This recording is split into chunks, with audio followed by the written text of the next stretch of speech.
হরিদেবপুরে সাত সকালে shoot out, এক মহিলাকে লক্ষ্য করে গুলিবিদ্ধ মহিলা আশঙ্কাজনক অবস্থায় এমআর বাঙ্গুর হাসপাতালে চিকিৎসাধীন। পুলিশ সূত্রের খবর, দুজন দুষ্কৃতী বাইকে করে এসে 3 রাউন্ড গুলি চালিয়ে উধাও হয়েছে। মৌসুমী হালদার নামে ওই মহিলা গুলিবিদ্ধ হওয়ার পর এলাকাবাসীরা ছুটে আসেন।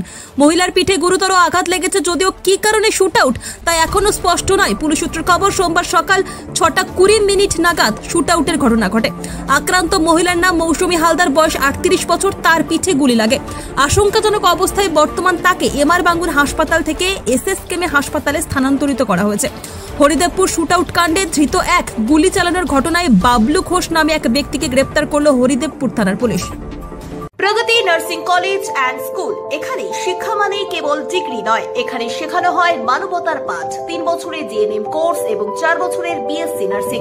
আধুনিক ট্রেনিং, অভিজ্ঞ গাইডেন্স, 100% প্লেসমেন্ট, সবই একই ছাদের নিচে। ঠিকানা রানীডাঙ্গা, কালারাম, শিলিগুড়ি।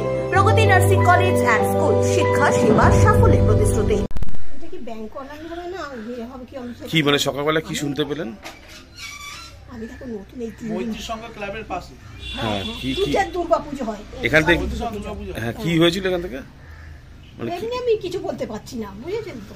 না আপনি যখন জানতে বলেন কি মহিলাটা কোথায় ছিল? মহিলাটা এখানে পড়েছিল, বাঁচাও বাঁচাও করে চেল্লাচ্ছে, সব ভিড় হয়ে গেছে।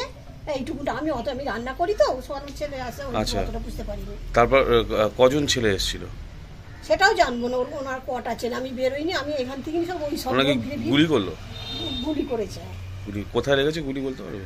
পিঠে কোথায় লেগেছে সেই জায়গাটা। তারপর কি পুলিশ তুলে নিয়ে গেছে? না, পুলিশ তো আসেনি। পরে এসেছে, ওর ছেলে গাড়ি করে নিয়ে গেছে। ওর ছেলে গাড়ি করে? হ্যাঁ, ছেলে আর সব কারা ছিল সব নিয়ে গেছে গাড়ি। আর কারা গুলি করলো কিছু বোঝা যাচ্ছে? জানি না। বেঁচে ছিল তখন? হ্যাঁ, তখন বেঁচে ছিল। আপনার নাম? আমার নাম সন্ধ্যা ঘোষ।